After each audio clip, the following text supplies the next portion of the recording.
This is my review on the Walmart ammo cans. They're pretty decent. Um, I don't know. They're never owned any before, so I'm not really sure. But I think they're pretty good for what they are.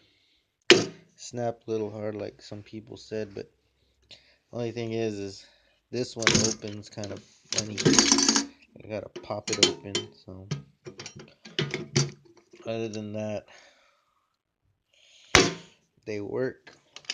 The only thing is they said they were stackable, but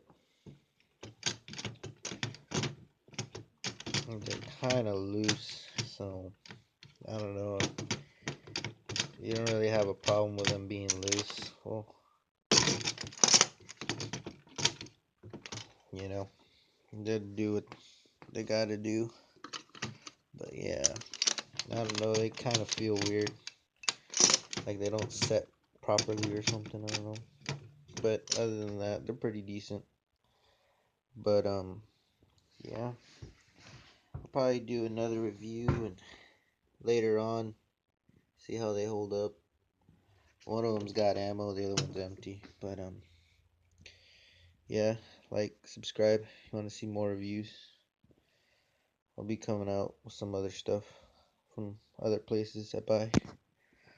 Thanks for watching.